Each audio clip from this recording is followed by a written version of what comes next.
एक successful cricketer होने के लिए बहुत सारे स्किल सेट होने की जरूरत होती है, जैसे कि उसकी ability, talent, consistency, physical fitness, mindset, ताकि वो मैच प्रेशर को हैंडल कर सकें, डेडिकेशन, प्रैक्टिस, एक्सेट्रा एक्सेट्रा। बहुत सारे स्किल सेट में से एक स्किल सेट बहुत ही प्रमुख किसी भी क्रिकेटर के लिए जरूरी होता है, वो मैच की स्थिति और पिच की स्थिति के अनुसार क्रिकेट खेलें और कंसिस्टेंटली अपनी टीम को जिताएं। जब भी कोई क्रिकेटर इस तरह से कंसिस्टेंटली परफॉर्म करके अपनी टीम को जिताए तो एक वैल्यूएबल एसेट उस टीम के लिए और उस देश के लिए बन जाता है। उसी तरीके से आप सोचेंगे तो स्टॉक मार्केट में सक्सेसफुल होने के लिए बहुत सारे स्किल सेट होने की जरूरत होती है। उनमें से dedication towards the market, practice, patience, consistency से मार्केट से रिटर्न निकाल पाए, माइंडसेट या psychology, risk management, etcetera etcetera. मगर एज ए सक्सेसफुल ट्रेडर सभी स्किल सेट में से एक स्किल सेट बहुत प्रमुख होता है, वो होता है मार्केट का रुझान जान पाना, यानी मार्केट का ट्रेंड आइडेंटिफाई करना। आप जितने भी सक्सेसफुल ट्रेडर्स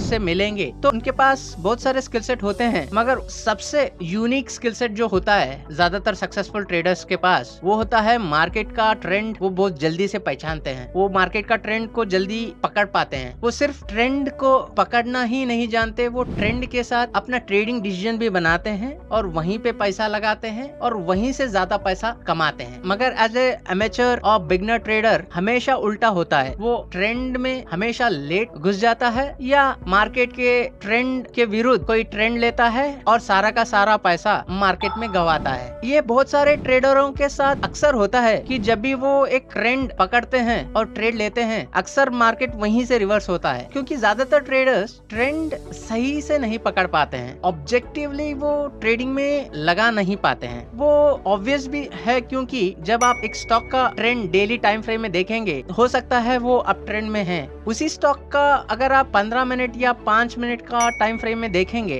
तो उसका विपरीत ट्रेंड या तो डाउन ट्रेंड या तो साइडवेज में चलता रहता है कभी कभी। तो ट्रेंड कहाँ पे आइडेंटिफाई करें, कौन से टाइम फ्रेम हमें चुनना चाहिए और कहाँ पे हम ट्रेड करना चाहिए, बहुत सारे questions as a beginner trader मुझे भी होते थे और मैं उम्मीद करता हूँ कि जो भी ट्रेडिंग जर्नी की शुरुआत कर रहे हैं उनके मन में भी बहुत सारे ट्रेंड के एनालिसिस पर बहुत सारे सवाल होंगे। अगर आप भी उन प्रश्नों का उत्तर जानने की कोशिश कर रहे हैं तो जरूर इस वीडियो को अंत तक देखना। मैं आपको एक बात का यकीन इस वीडियो से दिलवाना चाहता हूं कि इस वीडियो की अंत तक आप ट्रेंड को आत्मविश्वास के साथ पहचान सकेंगे और ऑब्जेक्टिवली आपके ट्रेडिंग में इसको अप्लाई करके प्रॉफिटेबल बनेंगे। नमस्कार दोस्तों, मैं आप सबको आपके अपने चैनल गो डेल्टा में स्वागत करता हूं और आशा करता हूं कि इस वीडियो के द्वारा आपके ट्रेडिंग जर्नी में मैं कुछ वैल्यू ऐड करने की चेष्टा करता हूं। चलिए दोस्तों, चलते हैं अगले सेक्शन में और समझते हैं ये ट्रेंड क्या होता है,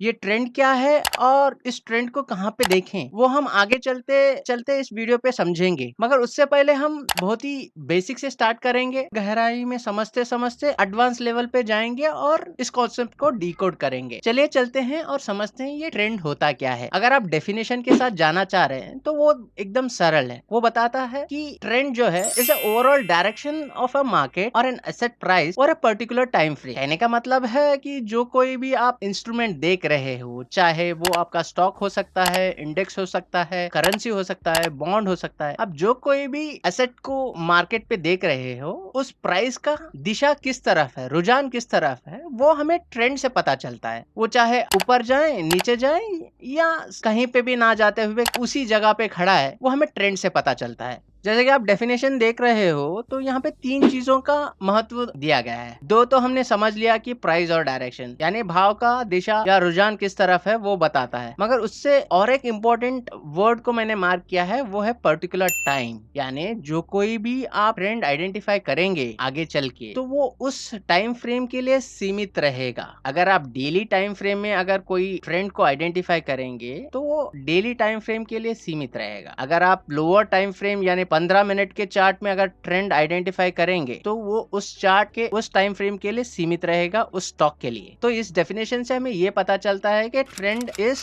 relative to its time frame. एक एग्जांपल के साथ समझेंगे। XYZ लिमिटेड है, फिलहाल डेली टाइम फ्रेम पे वो अप ट्रेंड में चल रहा है, मानते हैं। हो सकता है कि वो लोअर टाइम फ्रेम में डाउन ट्रेंड में चल रहा होगा। इसी कॉन्सेप्ट को बेस बना के हम आगे चलते चलते एडवांस लेवल ऑफ ट्रेंड समझेंगे तो ये काम आएगा। अब तक तो हमने ये समझ लिया कि ये ट्रेंड होता है क्या, मगर सवाल ये आता है कि ये ट्रेंड को आइडेंटिफाई कैसे करें। अगर आप टेक्निकल एनालिसिस को समझते हैं तो टेक्निकल एनालिसिस में बहुत सारे मेथड्स होते हैं जिससे आप ट्रेंड को आइडेंटिफाई करें, ट्रेंड को पहचानें। अगर आप ब्रॉड क्लासिफिकेशन करेंगे तो मोटा मोटा दो तरीके से आप ट्रेंड आइडेंटिफाई कर सकते हैं। बहुत सारे मेथड्स होते हैं, अगर क्लासिफाई करते हैं ट्रेंड आइडेंटिफिकेशन मेथड्स को तो दो तरीके के हो सकते हैं। एक हो सकता है प्योरली प्राइस एक्शन बेस्ड, जहां पे आप प्योरली प्राइस एक्शन को देख के ट्रेंड को पहचान लेंगे, ट्रेंड का आइडेंटिफिकेशन करेंगे। प्राइस एक्शन आप किसी भी चार्ट को जो फॉलो करते हैं, वो चाहे कैंडलस्टिक चार्ट हो या लाइन चार्ट हो और कोई भी चार्ट हो सकता है जिस पे आप प्राइस एक्शन को फॉलो करते हैं, उसके हिसाब से आप ट्रेंड को आइडेंटिफाई करेंगे। ये होता है हमारा पहला मेथड। और दूसरा मेथड जो होता है वो इंडिकेटर बेस्ड ट्रेंड आइडेंटिफिकेशन होता है। जैसे कि बहुत सारे इंडिकेटर्स होते हैं, जैसे मूविंग एवरेज होता है, एडीएक्स होता है, आरएसआई होता है। ये सभी इंडिकेटर्स को यूज करके कुछ ट्रेडर्स ट्रेंड को आइडेंटिफाई करते हैं, ट्रेंड को पहचानते हैं। और भी कुछ अलग मेथड्स हैं जहां से आप ट्रेंड को आइडेंटिफाई कर सकते हैं। जैसे कि एक और मेथड है जहां पे आप ट्रेंड लाइंस को यूज करके भी आप ट्रेंड को आइडेंटिफाई करते हैं। ये ट्रेंड लाइन मेथड है, ये enhanced version of price action है। यहाँ पे भी प्राइस एक्शन ही यूज होता है, मगर कुछ ट्रेडर्स स्विंग लोस और स्विंग हाइस को कनेक्ट करके एक ट्रेंड लाइन बनाते हैं और उससे ट्रेंड का आइडेंटिफिकेशन करते हैं। मगर आप उनसे भी मेथड को फॉलो करो, उन सब में से अगर आप मुझे पूछेंगे कि कौन सा मेथड बेस्ट होगा, मैं हमेशा कहता हूं कि प्राइस एक्शन से बढ़िया कौन सा चीज टेक्निकल एनालिसिस में होता नहीं। तो हम इस वीडियो में सिर्फ price action based trend analysis सीखेंगे और ट्रेंड पहचानने की कोशिश करेंगे। हम प्राइस एक्शन से ट्रेंड आइडेंटिफाई करके वो हम चार्ट पे कैसे लगाते हैं इस वीडियो में समझेंगे। बाकी जो दूसरे मेथड्स हैं वो हम चाहे तो और एक वीडियो बनाएंगे और वहां से समझेंगे। कमेंट सेक्शन में जरूर बताना कि आप वो मेथड्स भी सीखना चाहते हैं। चलिए, हम ये तो समझ लिया कि ये ट्रेंड को कैसे आइडेंटिफाई करते हैं डिफरेंट मेथड्स यूज करके टेक्निकल एनालिसिस में। अभी आगे चल के समझते हैं कि ये ट्रेंड के कितने प्रकार हैं और चार्ट पे इन्हें कैसे आइडेंटिफाई करते हैं। जो कोई भी टेक्निकल एनालिसिस जानता है उसे ये कॉन्सेप्ट पता रहेगा कि जब कोई स्टॉक का प्राइस ऊपर या नीचे होता है तो वो एक तरफा ऊपर या नीचे नहीं जाता है, वो हमेशा ऑसिलेट करते हुए ऊपर जाएगा, यानी ऊपर नीचे करते हुए वो ऊपर जाएगा और ऑसिलेट करते हुए नीचे जाएगा। तो कहने का ये मतलब है कि जिस तरह से ये ऑसिलेट करते हुए प्राइस जो जा रहा है उसके आधार पे हम ट्रेंड को क्लासिफाई करते हैं। Based on the price oscillation we categorize the trend into 3 different types. 3 प्रकार के ट्रेंड को आइडेंटिफाई करते हैं ऑसिलेशन के बेस। एक होता है अप ट्रेंड, दूसरा होता है डाउन ट्रेंड और तीसरा होता है साइडवेज ट्रेंड। हम इन डिटेल में समझेंगे कि ये 3 प्रकार के ट्रेंड को कैसे आइडेंटिफाई करते हैं चार्ट पे और उससे हम कैसे व्यू ले सकते हैं। चलिए हम पहले समझते हैं कि अप ट्रेंड क्या होता है और चार्ट पे कैसे देखते हैं। अगर आप अप ट्रेंड को डेफिनेशन के साथ समझना चाहते हैं तो बहुत ही सरल है। इट सेज कि if an asset price makes a series of higher highs and higher lows then we consider that stock price to be in the up trend. जो कोई भी स्टॉक या इंडेक्स को आप देख रहे हो, अगर वो सीरीज ऑफ हायर हाइज बना रहा है और सीरीज ऑफ हायर लो बना रहा है तो हम उस स्टॉक का प्राइस को बोलते हैं अप ट्रेंड में चल रहा है। मगर सवाल ये आता है कि ये हायर हाइज और हायर लोस को कैसे समझे और चार्ट पे कैसे देखें। एक एग्जांपल के साथ समझेंगे तो ये कॉन्सेप्ट और भी क्लियर हो जाए। चलिए हम चलते हैं और देखते हैं ये हायर हाइज और हायर लोस को कैसे आइडेंटिफाई करते हैं, उसके द्वारा हम अप ट्रेंड को कैसे आइडेंटिफाई करते हैं वो चार्ट पे समझते हैं। एग्जांपल के लिए हम XYZ लिमिटेड लेंगे और हम डेली टाइम फ्रेम का चार्ट लेंगे। मैं एग्जांपल के लिए यहाँ पे डेली टाइम फ्रेम का ले रहा हूँ। जो कॉन्सेप्ट मैं यहाँ पे समझाऊंगा वो कॉन्सेप्ट किसी भी टाइम फ्रेम के लिए आप यूज कर सकते हो और किसी भी स्टॉक के लिए यूज कर सकते हो, इंडेक्स के लिए यूज कर सकते हो, मगर ओवरऑल कॉन्सेप्ट जो है आइडेंटिफिकेशन प्रोसेस जो रहेगा वो सेम रहेगा। तो आप ध्यान से ये स्टेप्स को समझे और चार्ट पे लगाने की कोशिश करिए तो आप आसानी से अप ट्रेंड आइडेंटिफाई कर सकते हैं। अगर आप अप ट्रेंड को आइडेंटिफाई कर रहे हो तो यहाँ पे 5 स्टेप होते हैं। पहला स्टेप होता है to identify the lower reversal points on the chart. आप जो चार्ट आपके पास है तो उस चार्ट में आपको लोअर रिवर्सल पॉइंट्स को मार्क करना है। तो सवाल ये आता है कि ये लोअर रिवर्सल पॉइंट्स को कैसे आइडेंटिफाई करें। लोअर रिवर्सल पॉइंट्स वो होते हैं जहाँ पे आपको चार्ट में वी शेप वाला पैटर्न बनते हुए दिख रहा है, कुछ चार्ट में आपको यू शेप वाला भी दिखेगा। दोनों सेम ही होते हैं, मगर कॉन्सेप्ट ये होता है कि लोअर रिवर्सल पॉइंट्स को आपको आइडेंटिफाई करना। उसके लिए आपको या तो वी शेप वाला पैटर्न ढूंढना है या तो यू शेप वाला पैटर्न आपको चार्ट पे ढूंढना है। चलिए हम ये XYZ लिमिटेड का चार्ट पे हम वो लोअर रिवर्सल पॉइंट्स को मार्क करते हैं। पहला रिवर्सल वाला पॉइंट आ गया हमारा ये वाला, दूसरा आ गया ये वाला, तीसरा ये है, चौथा ये है और फिफ्थ वाला रिवर्सल पॉइंट हमारा ये है। ये हो गए हमारे 5 लोअर रिवर्सल पॉइंट्स चार्ट पे। ये हो गया हमारा स्टेप 1। चलिए हम समझते हैं ये दूसरा स्टेप क्या है। दूसरा स्टेप ये होता है to identify the significant lower reversal point. जो कोई भी लोअर रिवर्सल पॉइंट्स आपने मार्क किया है उनमें से सिग्निफिकेंट लोअर रिवर्सल पॉइंट कौन सा है आपको वो आइडेंटिफाई करना है। आपको ये तो पता है कि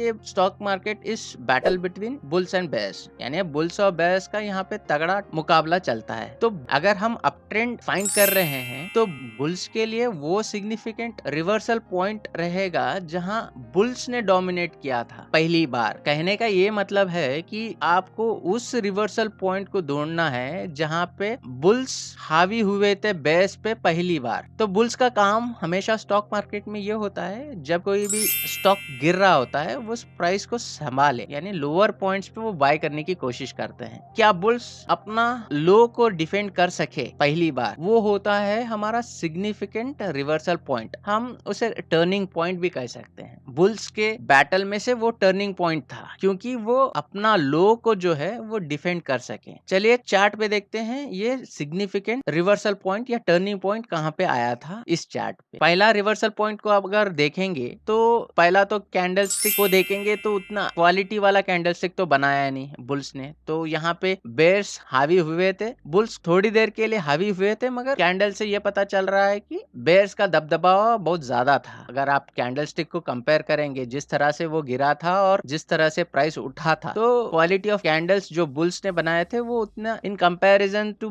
बेयर्स उतने क्वालिटी कैंडल्स नहीं बनाए थे। और दूसरा पॉइंट ये है कि अगर ये लो को मार्क करेंगे तो कुछ सेशंस के बाद बेयर्स ने आराम से ये लो को तोड़ दिया था, तो ये क्वालिफाई नहीं करेगा क्योंकि यहाँ पे बुल्स अपना लो को डिफेंड नहीं कर सके। चले चलते हैं सेकंड वाला रिवर्सल पॉइंट को और देखते हैं कि यहाँ पे बुल्स ने डिफेंड किया था कि नहीं किया था। सेम अब देखेंगे कि बुल्स जब डोमिनेट करने की कोशिश कर रहे थे उनका कैंडल्स कैसे हैं। वो कैंडल्स तो ठीक ठाक हैं मगर उन कंपैरिजन टू बेयर्स उतना अच्छा नहीं था। ये भी हमारा नेगेटिव पॉइंट आ गया। और देखते हैं कि ये जो लो बना था वो लो जो है ये क्या ये बुल्स डिफेंड कर पाए थे? नहीं, यहाँ पे कुछ सेशंस के बाद बेयर्स ने उसको तोड़ दिया। तो ये भी हमारा सिग्निफिकेंट रिवर्सल पॉइंट नहीं हो सकता है। चलिए और एक रिवर्सल पॉइंट को देखते हैं। ये रिवर्सल पॉइंट को देखते हैं। यहाँ पे देखते हैं कैंडल स्टिक को देखते हैं कि यहाँ पे बुल्स ने डोमिनेट किया था। हाँ, डोमिनेट किया था क्योंकि कैंडल्स बहुत सही, बहुत ही बुलिश कैंडल के साथ यहाँ पे बुल्स ने डोमिनेट किया था। तो ये भी बोल सकते हैं यहाँ डोमिनेंस बुल्स का आ रहा है। और पॉइंट देखेंगे कि यहाँ पे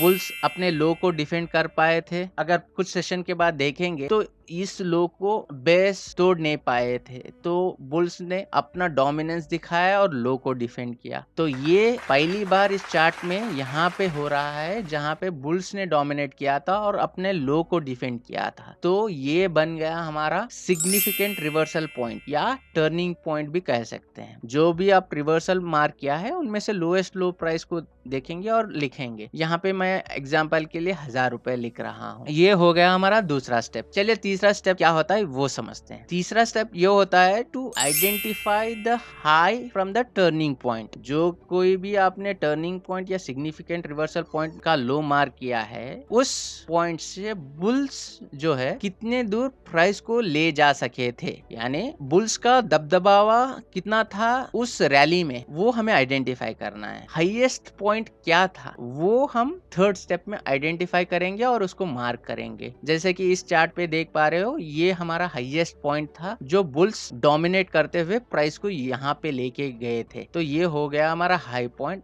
हम एग्जाम्पल के लिए ये प्राइस को लिखते हैं 1200 रुपए। ये हो गया हमारा तीसरा स्टेप। चलिए चलते हैं और समझते हैं ये फोर्थ स्टेप क्या होता है। Fourth step is about compare the lower reversal point with the previous reversal point. जो कोई भी आपने लोअर रिवर्सल पॉइंट चार्ट पे ढूंढा है उसको प्रीवियस रिवर्सल पॉइंट के साथ कंपेयर करना है। जैसे कि मैंने बताया था कि सिग्निफिकेंट रिवर्सल पॉइंट जो था वहां पे बुल्स का डोमिनेंस आया था। क्योंकि हम अप ट्रेंड देख रहे हैं तो हम कंपैरिजन जो है ये सिग्निफिकेंट रिवर्सल पॉइंट के राइट साइड से हम स्टार्ट करेंगे, क्योंकि बुल का डोमिनेंस उस पॉइंट से स्टार्ट हुआ था। सिग्निफिकेंट रिवर्सल पॉइंट से हम स्टार्ट करते हैं और अपना अगला रिवर्सल पॉइंट के तरफ बढ़ते हैं और ये कंपैरिजन करते हैं। इस केस में यहाँ पे वो रिवर्सल पॉइंट है। जब भी आप ये रिवर्सल पॉइंट पे आएंगे तो इन ग्रुप ऑफ कैंडल में से लोएस्ट लो को मार्क करेंगे। हमारे केस में ये आ रहा है 1050 रुपया, तो ये हो गया हमारा प्राइस। जब भी हम कंपेयर करते हैं तो हमें दो प्रश्न पूछने होते हैं। ये जरा ध्यान से समझिए, ये प्रोसीजर आप हर जगह लगा सकते हैं और बहुत ही आसानी के साथ आप समझ सकते हैं कि ये हायर हाई है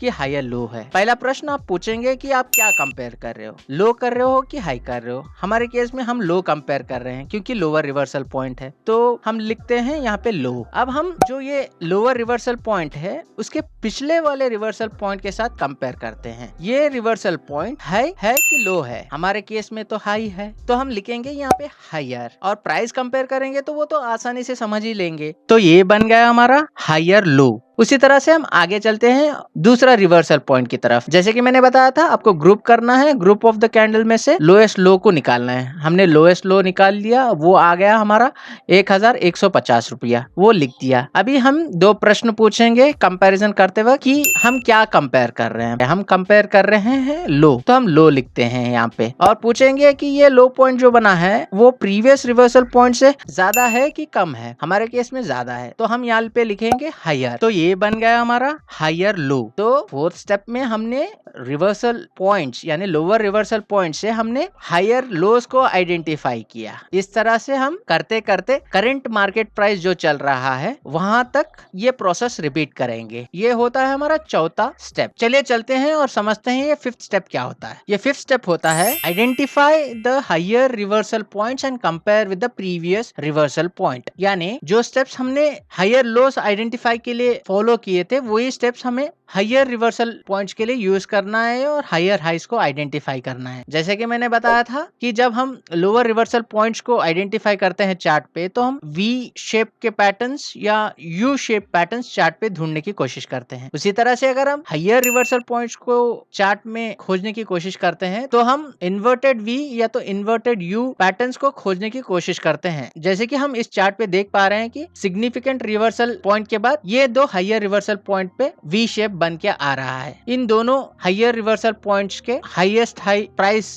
जो बन के आ रहा है वो हम मार करके यहाँ पे लिख देंगे। जैसे कि मैंने लिखा है, एक केस में मैंने लिखा है 1300 रुपए और दूसरा हाईएस्ट रिवर्सल पॉइंट पे मैंने लिखा है 1380 रुपया। चलिए हम सेम स्टेप्स को फॉलो करते हैं जैसे हमने फोर्थ स्टेप को फॉलो किया था, मगर वहां पे हम लो को आइडेंटिफाई कर रहे थे, यहाँ पे हम हाई को आइडेंटिफाई करते हैं। चलिए हम चलते हैं पहला हायर रिवर्सल पॉइंट की तरफ। रिवर्सल पॉइंट्स को कंपेयर कर रहे हैं तो हम दो प्रश्न पूछेंगे। पहला प्रश्न पूछेंगे कि हम क्या कंपेयर कर रहे हैं, हाई कर रहे हैं कि लो कर रहे हैं। इस केस में हम हाई को कंपेयर कर रहे हैं तो हम लिखेंगे यहाँ पे हाई। तो दूसरा प्रश्न हम पूछेंगे कि जो कंपैरिजन कर रहे हैं प्रीवियस रिवर्सल पॉइंट को, ये रिवर्सल पॉइंट जो कंपैरिजन कर रहे हैं वो हाई है कि लो है। इस केस में जो हम कंपेयर कर रहे हैं वो हाई है यानी बड़ा है, तो हम यहाँ पे हायर लिखेंगे। अब प्राइस भी देखेंगे तो आसानी के साथ समझ लेंगे क्योंकि 1300 रुपए जो है 1200 रुपए से ज्यादा है, इसीलिए हम यहाँ पे हायर लिख सकते हैं। ये बन गया हमारा पहला हायर हाई। चलिए चलते हैं दूसरा हायर रिवर्सल पॉइंट की तरफ। सेम प्रोसीजर रिपीट करते हैं कि हम क्या कंपेयर कर रहे हैं। हम कंपेयर कर रहे हैं हाई को, तो पहला लिखते हैं हाई। और ये रिवर्सल पॉइंट हायर है कि लोअर है, बड़ा है कि छोटा है। इस केस में यहाँ पे बड़ा है तो लिखेंगे हायर। तो ये बन गया हमारा दूसरा हायर हाई। तो इस तरह से हम चार्ट पे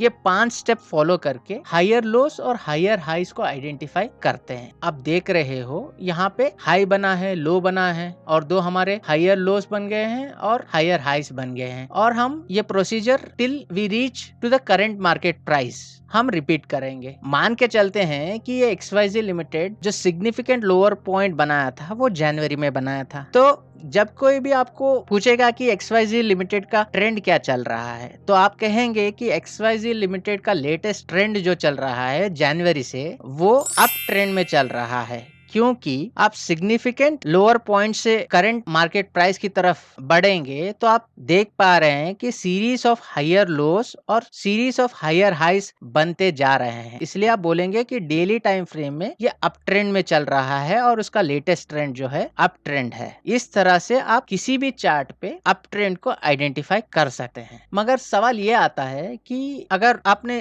कैंडलस्टिक को बहुत ज्यादा लिया, जैसे कि आप स्क्रीन पे देख पा रहे हो कि मैंने बताया था कि फर्स्ट टाइम बुल्स ने कंट्रोल कब लिया था, यानी फर्स्ट टाइम बुल्स ने डोमिनेट कब किया था। तो इस पॉइंट से अगर आप लेफ्ट से आएंगे तो यहाँ पे आपको दो सिग्निफिकेंट रिवर्सल पॉइंट मिलेंगे। उस केस में आपको अगर लेटेस्ट ट्रेंड आइडेंटिफाई करना है तो आप करंट मार्केट प्राइस के नजदीक कौन सा सिग्निफिकेंट रिवर्सल पॉइंट होता है, हम उसे कंसिडर करके हायर हाइस और हायर लोस को आइडेंटिफाई करते हैं और लेटेस्ट ट्रेंड आइडेंटिफाई करते हैं। और दूसरा सवाल ये भी आ सकता है, क्या अगर हायर हाइस नहीं बना है और या हायर लोस नहीं बना है तो क्या फिर भी वो अप ट्रेंड में हो सकता है? डेफिनेशन ही बता रहा है कि वहां पे सीरीज ऑफ हायर हाइस भी होना चाहिए और हायर लोस भी होना चाहिए। इनमें से कौन सा भी एक कंडीशन फुलफिल नहीं हुआ है तो आप बोल सकते हो कि ये अप ट्रेंड में तो नहीं जा रहा है। बचा सवाल कि ये क्या डाउन ट्रेंड में चल रहा है या साइडवेज में चल रहा है, जो हम अगले सेक्शन में समझेंगे कि ये डाउन ट्रेंड क्या होता है और उसके अगले सेक्शन में समझेंगे ये साइडवेज ट्रेंड क्या होता है। चलिए चलते हैं और देखते हैं क्या ये डाउन ट्रेंड होता है। जिस तरह हमने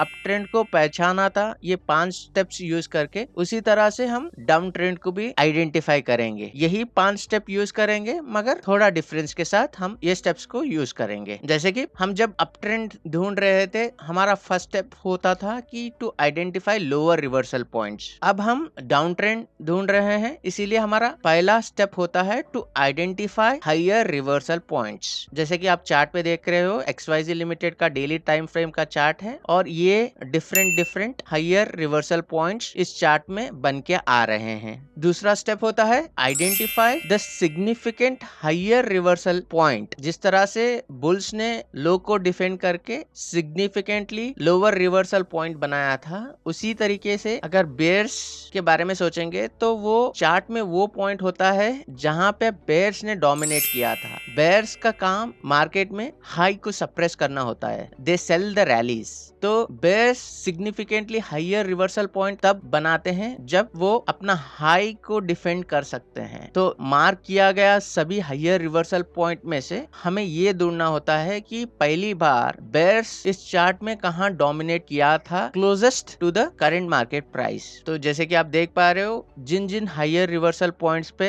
बुल्स ने हाई को तोड़ा था, डोमिनेट किया था, हम उन्हें डिस्क्वालीफाई करेंगे सिग्निफिकेंट हायर रिवर्सल पॉइंट के लिए। जहां पे भी हम देखेंगे कि बेयर्स हावी हुए थे बुल्स पे, यानी वो अपना हाई को डिफेंड कर सके थे पहली बार, हम उसे सिग्निफिकेंट हायर रिवर्सल पॉइंट कहते हैं। इस चार्ट में देखेंगे तो ये पॉइंट हमें बन के आ रहा है, तो हम इसे मार्क करते हैं एज अ टर्निंग पॉइंट। ये हो गया हमारा दूसरा स्टेप। चलिए चलते हैं तीसरा स्टेप पे। जैसे कि मैंने बताया था कि अगर बेयर्स हावी हैं इस पॉइंट पे तो वो कितना नीचे प्राइस को ले जा सके, वो पॉइंट को हम मार्क करते हैं तीसरा स्टेप में। तो ये चार्ट में ये वाला पॉइंट जो है लोएस्ट पॉइंट है जहां बेयर्स ने डोमिनेट करते हुए टर्निंग पॉइंट से यहाँ तक प्राइस को ले आए थे। तो ये हो गया हमारा तीसरा स्टेप। चौथा स्टेप में हम प्रीवियस हायर रिवर्सल पॉइंट्स को कंपेयर करते हैं। Compare the higher reversal points with the previous reversal point. तो जैसे कि आप देख पा रहे हो कि टर्निंग पॉइंट के बाद हमें ये दो हायर रिवर्सल पॉइंट्स बन के आ रहे हैं, तो हम इन दोनों की कंपैरिजन करेंगे। पहला चलते हैं पहला हायर रिवर्सल पॉइंट के पास। जैसे कि मैंने बताया था कि हायर रिवर्सल पॉइंट जब मार्क करते हैं तो पहला उसका हाई मार्क कीजिए। हमने हाई मार्क किया, वो ये वैल्यू बन के आ रहा है। अभी जब हम कंपेयर करते हैं तो हम दो प्रश्न पूछेंगे। पहला प्रश्न पूछेंगे कि हम हाई कंपेयर कर रहे हैं कि लो कंपेयर कर रहे हैं। हम हायर रिवर्सल पॉइंट को कंसिडर कर रहे हैं, इसलिए हम हाई को कंपेयर करते हैं, तो इसलिए हमने यहाँ पे लिख दिया हाई। अब हम लेफ्ट साइड पे देखेंगे और दूसरा हायर रिवर्सल पॉइंट के साथ कंपेयर करेंगे। ये पूछेंगे कि ये हाई जो हम कंपेयर कंपेयर कर रहे हैं ये पिछले रिवर्सल पॉइंट का हाई से बड़ा है कि छोटा है। जैसे कि आप देख पा रहे हो वो एकदम छोटा है, इसलिए हम यहाँ पे लिखेंगे लोअर हाई और दूसरी हायर रिवर्सल पॉइंट के पास जाएंगे और पूछेंगे यही दो प्रश्न, हम क्या कंपेयर कर रहे हैं, हम हाई को कंपेयर कर रहे हैं, इसलिए यहाँ पे लिखते हैं हाई। और दूसरा प्रश्न पूछते हैं कि जो ये हाई बना है वो हाई प्रीवियस रिवर्सल पॉइंट से ज्यादा है कि कम। जैसे कि आप देख पा रहे हो तो वो कम है, तो हम यहाँ पे लिखेंगे लोअर। ये बन गया हमारा दूसरा लोअर हाई। ये हो गया हमारा चौथा स्टेप। चलिए चलते हैं और समझते हैं ये अपना फिफ्थ स्टेप क्या होता है। फिफ्थ स्टेप भी वही होता है जो हमने फोर्थ स्टेप में किया था, बस फर्क इतना ही होता है वहाँ पे हायर रिवर्सल पॉइंट ढूंढ रहे थे, यहाँ पे लोअर रिवर्सल पॉइंट ढूंढेंगे, यानी वी शेप वाला या यू शेप वाला पैटर्न हम चार्ट में ढूंढेंगे। क्योंकि बेस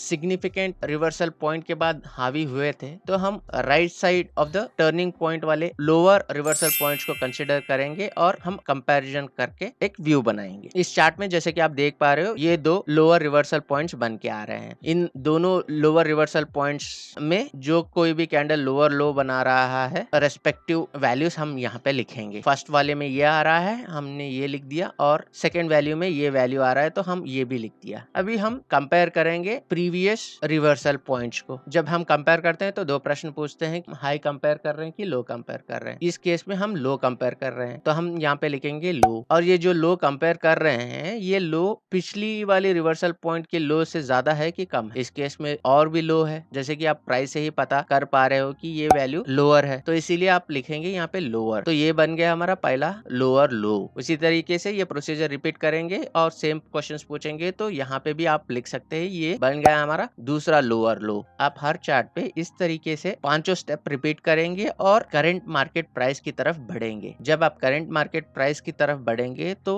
ये पूछेंगे कि ये अप ट्रेंड में है कि डाउन ट्रेंड में है। अपना नजर लेफ्ट घुमाएंगे और देखेंगे कि सिग्निफिकेंट रिवर्सल पॉइंट के बाद series of higher highs and higher lows बना है कि series of lower lows and lower highs बना है। इस केस में हमारा series of lower lows and lower highs बना है, तो हम बोलेंगे कि ये XYZ लिमिटेड जो है डेली टाइम फ्रेम में डाउन ट्रेंड में चल रहा है। तो इस तरीके से आप ये 5 स्टेप यूज करके किसी भी चार्ट पे किसी भी टाइम फ्रेम पे ट्रेंड को आइडेंटिफाई कर सकते हैं कि वो अप ट्रेंड में चल रहा है या डाउन ट्रेंड में चल रहा है। अगर सीरीज ऑफ हायर हाइस और हायर लोस बना रहा है तो वो अप ट्रेंड में चल रहा है। उसी तरीके से सीरीज ऑफ लोअर लोस और लोअर हाइस बना रहा है तो आप बोलेंगे कि वो डाउन ट्रेंड में चल रहा है। मगर सवाल ये आता है कि कब तक ये स्टॉक अप ट्रेंड में है या डाउन ट्रेंड में है, ये हम कैसे पता कर पाए। जैसे कि मैंने बताया था कि बुल्स के लिए लो को डिफेंड करना बहुत इंपॉर्टेंट होता है। जब तक वो हायर लोस को डिफेंड कर सकते हैं तब तक आप बोल सकते हो कि वो स्टॉक अप ट्रेंड में है। उसी तरीके से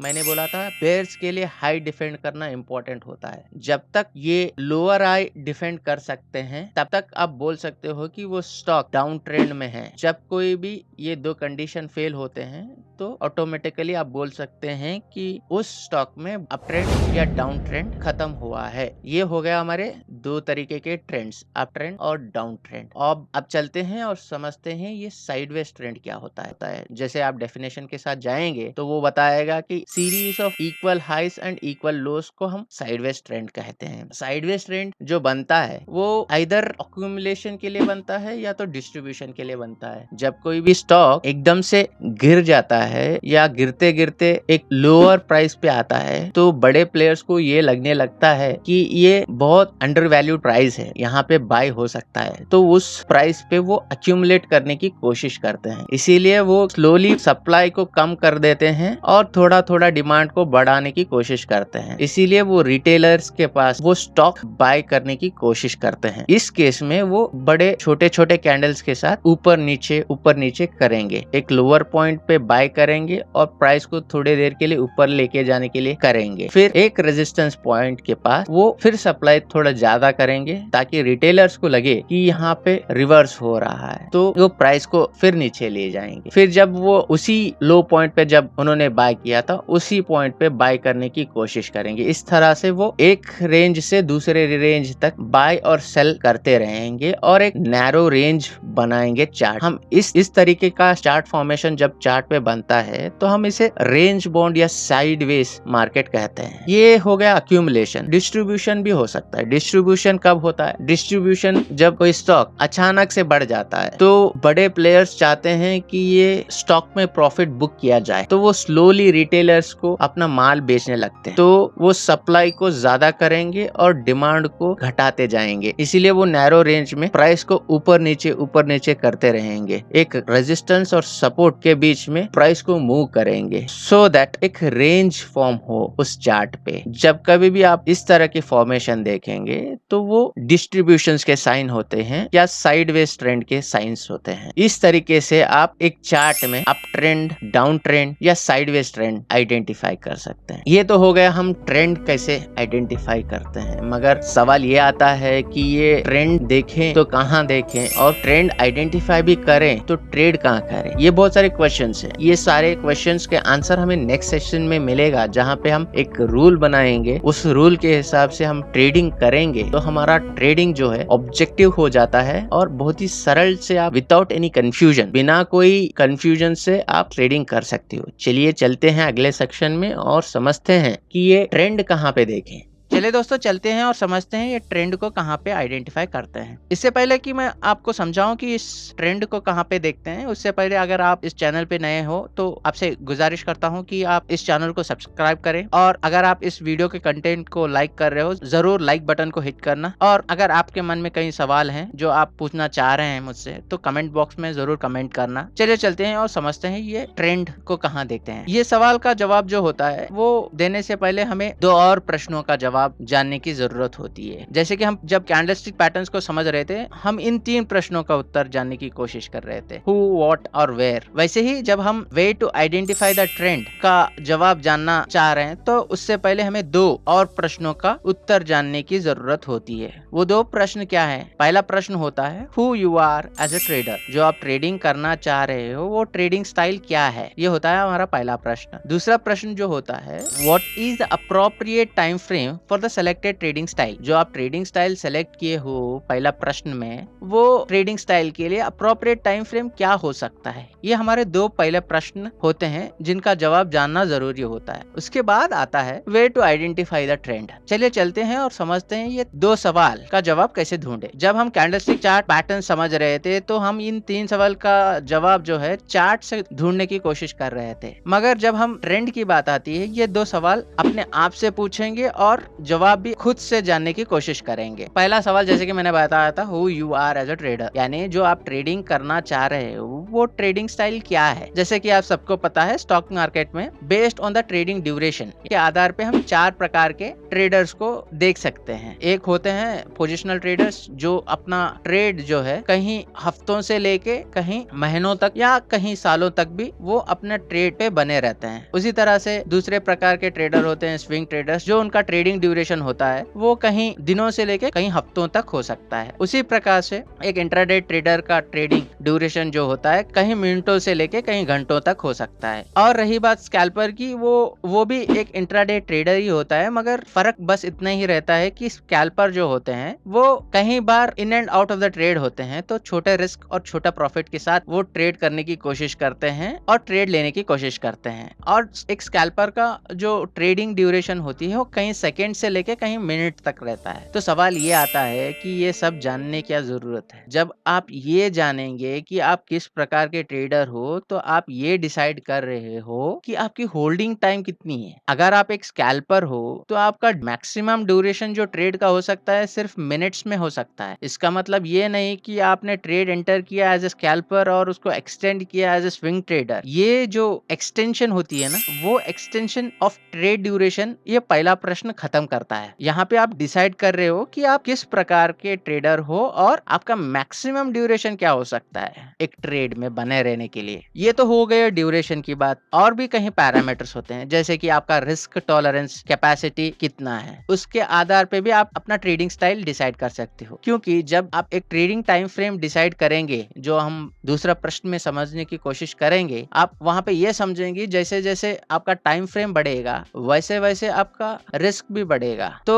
और एक पैरामीटर आपको जो कंसिडर करना होता है while deciding the type of trader you are, जब आपको डिसाइड करना होता है कि आप किस प्रकार के ट्रेडर हो, वो आपका रिस्क टॉलरेंस कैपेसिटी होना चाहिए। आप कितने देर तक एक ट्रेड को संभाल सकते हो अगर आपका डिसीजन जो उस ट्रेड में गलत गया तो। उसके अलावा भी और एक इम्पोर्टेंट पैरामीटर होता है, वो होता है आपका रिटर्न एक्सपेक्टेंसी। यानी जो ट्रेडिंग स्टाइल आप चूज करते हो उस ट्रेडिंग स्टाइल से आप कितना रिटर्न एक्सपेक्ट कर रहे हो ऑन द डिप्लॉयड कैपिटल। अगर आप एक स्कैल्पर हो तो आपका रिटर्न एक्सपेक्टेंसी जो होता है वो अचीवेबल होना चाहिए। आपका रिटर्न एक्सपेक्टेंसी उस ट्रेडिंग स्टाइल को सूट करना चाहिए। आप स्कैल्पर हो तो स्कैल्पर की तरह ही आपका रिटर्न एक्सपेक्टेंसी होना चाहिए। आप एक पोजिशनल ट्रेडर की तरह रिटर्न एक्सपेक्टेंसी नहीं रख सकते, क्योंकि आप कई बार ट्रेड से इन एंड आउट कर रहे हो और आपका ऑपरेशनल कॉस्ट ज्यादा होता है, आपका रिस्क भी छोटा होता है और रिवॉर्ड भी छोटा होता है। तो ये कहीं पैरामीटर्स होते हैं जिससे आप डिसाइड कर सकते हो कि आप किस प्रकार के ट्रेडर बनना चाहते हो। इसके अलावा भी और कई फैक्टर्स होते हैं, जैसे कि आपका कैपिटल कितना है और आपका टाइम अवेलेबिलिटी कितना है। ये सभी फैक्टर कंसिडर करके आप डिसाइड कर सकते हो कि who you are as a trader. ये हुआ हमारा पहला प्रश्न, जहाँ पे आप खुद से जानेंगे कि आप किस प्रकार के ट्रेडिंग करना चाहते हो या who you are as a trader. दूसरा प्रश्न जो होता है वो होता है what is the appropriate time frame for the selected trading style. जब आप डिसाइड करते हो कि आपकी ट्रेडिंग स्टाइल ये है तो उस ट्रेडिंग स्टाइल के लिए अप्रोप्रिएट टाइम फ्रेम क्या है। जब मैंने ये क्वेश्चन दिखाया था तो वहां पे एक वर्ड मैंने मार्क किया था, अप्रोप्रिएट। उसका मतलब है कि आप किस प्रकार के ट्रेडिंग करते हो उस प्रकार की ट्रेडिंग के लिए क्या टाइम फ्रेम चूज करना उचित होता है, वो हम समझने की कोशिश कर रहे हैं। हर ट्रेडिंग स्टाइल का एक टाइम फ्रेम होता है जो हर एक प्रोफेशनल ट्रेडर जब ट्रेड करता है तो वो फॉलो करता है। तो हम भी उनकी तरह सोचेंगे और उनकी फुटस्टेप को फॉलो करते हुए वो कॉमनली यूज्ड टाइम फ्रेम उस ट्रेडिंग स्टाइल के लिए यूज करने की कोशिश करेंगे। ये जो आप ट्रेडिंग टाइम फ्रेम चूज करते हो किसी भी ट्रेडिंग स्टाइल के लिए, वो बहुत ही महत्वपूर्ण रोल प्ले करता है जब आप ये जानना चाहते हो कि कौन सी टाइम फ्रेम में देखना है। इसीलिए ये जरा ध्यान से समझने की कोशिश कीजिए। जब आप मल्टी टाइम फ्रेम एनालिसिस करना सीखते हो वहां पे एक कॉन्सेप्ट होता है trading time frame. Comment section में जरूर बताना कि आप मल्टी टाइम फ्रेम एनालिसिस भी सीखना चाहते हो, तो हम वो कॉन्सेप्ट को यहाँ पे यूज करते हुए ये देखेंगे कि ये अप्रोप्रिएट टाइम फ्रेम क्या होता है। मगर सवाल ये आता है कि ये ट्रेडिंग टाइम फ्रेम क्या होता है। ट्रेडिंग टाइम फ्रेम वो होता है जहाँ पे आप अपना ट्रेडिंग सेटअप्स को ढूंढते हो। आप चाहे कोई भी प्रकार का ट्रेडिंग स्टाइल अपनाएं, मगर हर ट्रेडिंग स्टाइल का अपने अपने सेटअप्स होते हैं, तो वो सेटअप आप ट्रेडिंग टाइम फ्रेम में ढूंढते हो। एग्जांपल के लिए हम लेंगे एक स्विंग ट्रेडर है जो XYZ लिमिटेड में ट्रेड करना चाह रहा है। तो अगर वो ट्रेडर को स्विंग ट्रेडिंग करना है तो उसको पहला डिसाइड करना पड़ेगा कि उसका ट्रेडिंग टाइम फ्रेम क्या होता है। तो ये ट्रेडिंग टाइम फ्रेम में वो ट्रेडर जो है अपना बाइंग सेटअप या सेल सेटअप को ढूंढता है। बाइंग सेटअप हो सकते हैं ट्रेंड लाइन ब्रेकआउट, डिमांड और सप्लाई, या सपोर्ट और रेजिस्टेंस, या RSI डाइवर्जेंस, और हो सकता है आपका मूविंग एवरेज क्रॉसओवर। कोई भी सेटअप जो होता है वो आप ट्रेडिंग टाइम फ्रेम में खोजने की कोशिश करेंगे। मगर सवाल ये आता है किस प्रकार की ट्रेडिंग स्टाइल को कौन से टाइम फ्रेम चूज करना है, वो हम ये सेक्शन में समझेंगे। मान के चलो आप एक पोजिशनल ट्रेडर हो तो आपका ट्रेडिंग टाइम फ्रेम जो होता है वो होनी चाहिए daily time frame, weekly time frame या मंथली टाइम फ्रेम। ये 3 टाइम फ्रेम में आपको अपना ट्रेडिंग सेटअप ढूंढना होता है एज ए पोजिशनल ट्रेड। उसी तरह से अगर आप एक स्विंग ट्रेडर हो तो आपका ट्रेडिंग टाइम फ्रेम जो होना चाहिए वो 4 आवर का टाइम फ्रेम हो सकता है, डेली टाइम फ्रेम हो सकता है या वीकली टाइम फ्रेम हो सकता है। उसी तरह से अगर आप एक इंट्राडे ट्रेडर हो तो आपका ट्रेडिंग टाइम फ्रेम जो होना चाहिए 5 मिनट्स, 15 मिनट्स, 30 मिनट्स या 60 मिनट्स हो सकता है। रही बात स्कैल्पर की, अगर आप स्कैल्पर हो तो आपका ट्रेडिंग टाइम फ्रेम जो होना चाहिए वो 3 मिनट होना चाहिए, या तो 5 मिनट होना चाहिए, या तो एट मैक्स 15 मिनट्स होना चाहिए। तो ये रहे trading time frame depending upon your trading style. जिस प्रकार के ट्रेडिंग स्टाइल आपका है उस प्रकार की ट्रेडिंग स्टाइल के लिए ये टाइम फ्रेम में आप अपना ट्रेडिंग सेटअप ढूंढेंगे। ये हुआ हमारा दूसरा प्रश्न, जहाँ पे हम अप्रोप्रिएट टाइम फ्रेम आइडेंटिफाई करते हैं based on the trading style. चलिए चलते हैं और समझते हैं हमें ट्रेंड कहाँ पे ढूंढना है। जैसे कि मैंने बताया था कि तीसरा प्रश्न होता है way to identify the trend. जब हमने डिसाइड कर लिया कि आपका ट्रेडिंग स्टाइल क्या है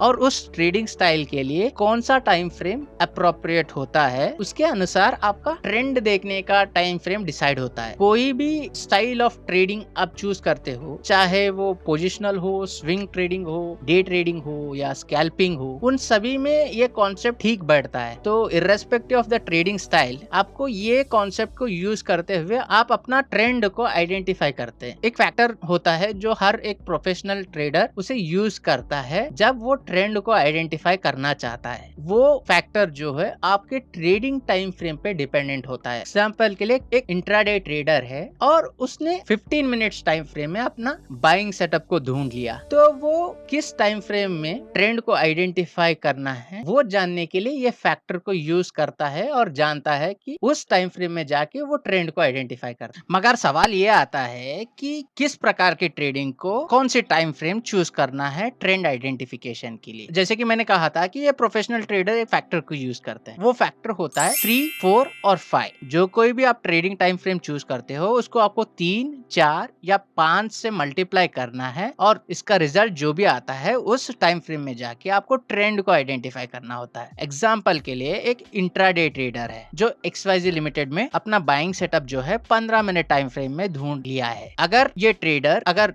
बाय सेटअप जो है 15 मिनट में ढूंढ लिया है तो वो मल्टीप्लाई करेंगे ये 3 में से एक फैक्टर को और खोजेंगे best time frame to identify the trend. जैसे कि 15 मिनट को आप 3 से मल्टीप्लाई करेंगे तो पहला आएगा 45 मिनट्स। 45 मिनट्स एक अनकॉमनली यूज्ड टाइम फ्रेम होता है, इसीलिए मैं इसको इग्नोर करता हूँ। ये मेरा पर्सनैलिटी को सूट नहीं करता है। आप चाहे तो यूज कर सकते हो, आपका पर्सनैलिटी के लिए वो सूट करेगा तो आप यूज कर सकते हो, मगर आप जितने कॉमनली यूज टाइम फ्रेम में जाएंगे तो आपके लिए उतना ही लाभदायक होगा। इसीलिए हम 4 से मल्टीप्लाई करते हैं। अगर 15 को हम 4 से मल्टीप्लाई करेंगे तो आएगा 60 मिनट्स। 60 मिनट्स यानी 1 आवर टाइम। तो 15 मिनट को आपने ट्रेडिंग सेटअप बना लिया है तो आप 60 मिनट में जाके अपना ट्रेंड को आइडेंटिफाई करेंगे। आप 5 से भी मल्टीप्लाई कर सकते हो। अगर आप 5 से मल्टीप्लाई करेंगे तो वो 75 मिनट्स आएगा। आप 75 मिनट्स में भी जाके ट्रेंड को आइडेंटिफाई कर सकते हो। तो इस तरह से आप एक फैक्टर को यूज करके किसी भी स्टाइल ऑफ ट्रेडिंग में अपना ट्रेंड आइडेंटिफिकेशन वाला टाइम फ्रेम को खोज सकते हो। जैसे कि मैंने बताया था 4 प्रकार के ट्रेडर्स हैं, उन सभी ट्रेडर का टाइम फ्रेम अलग अलग होता है। अपना trading setup as a positional trader daily time frame में आइडेंटिफाई करते हो तो आप उसको 5 से मल्टीप्लाई करेंगे तो एक वीकली चार्ट बन जाता है। तो आप वीकली चार्ट में जाएंगे और देखेंगे कि ट्रेंड क्या है वीकली चार्ट में। उसी तरीके से अगर आपको वीकली चार्ट पे एक ट्रेडिंग सेटअप मिलता है तो आप उसको 4 से मल्टीप्लाई करेंगे तो आपको मिल जाएगा मंथली टाइम फ्रेम। तो आप मंथली टाइम फ्रेम में जाके अपना ट्रेंड को ढूंढेंगे। यही एग्जांपल आप कंटिन्यू करेंगे तो स्विंग ट्रेडर के लिए भी यही बात फिट होगी कि अगर एक स्विंग ट्रेडर अपना ट्रेडिंग सेटअप जो है डेली टाइम फ्रेम में देख तो वो अगर 5 से मल्टीप्लाई करेगा तो वीकली टाइम फ्रेम में जाके अपना ट्रेंड को ढूंढेगा। इस तरह से आप कोई भी ट्रेडर हो आप ये फैक्टर को यूज करेंगे और आइडेंटिफाई करेंगे कि ट्रेंड कहाँ पे ढूंढना है। रही बात स्कैल्पर की, अगर वो स्कैल्पर ट्रेडिंग टाइम फ्रेम जो है 3 मिनट का टाइम फ्रेम में आइडेंटिफाई किया है तो वो 15 मिनट में जाके खोजेगा कि ट्रेंड क्या है। तो आशा करता हूँ कि इस कॉन्सेप्ट के आधार पे आपको कोई कंफ्यूजन नहीं रहेगा आगे चल के कि किस टाइम फ्रेम में आपको ट्रेडिंग करना है और किस टाइम फ्रेम में आपको ट्रेंड को आइडेंटिफाई करना है। भले आपका ट्रेडिंग स्टाइल इंट्राडे हो, स्विंग हो, पोजिशनल हो, स्कैल्पर हो, आपको आसानी से ये मेथड से आपको ट्रेंड को आइडेंटिफाई करना आनी चाहिए। आशा करता हूँ कि मैं आपकी इस ट्रेडिंग जर्नी में कुछ वैल्यू ऐड किया है इस वीडियो के द्वारा। अगर आप भी समझते हो कि मैंने इस वीडियो से आपके ट्रेडिंग में वैल्यू ऐड किया है तो आप चैनल पे नए हो तो सब्सक्राइब जरूर करना। अगर आपने इस कंटेंट को लाइक किया है तो लाइक बटन को क्लिक करना या कमेंट सेक्शन में जाके कमेंट करना। इसी के साथ मैं इस वीडियो को यहीं समाप्त करता हूं और मैं आपको अगले वीडियो में और एक नया टॉपिक के साथ मिलूंगा और इसी तरह से ट्रेडिंग को सिंप्लीफाई करने की कोशिश करूंगा। तब तक के लिए आप सबको हैप्पी ट्रेडिंग। इस वीडियो को देखने के लिए धन्यवाद। जय हिंद।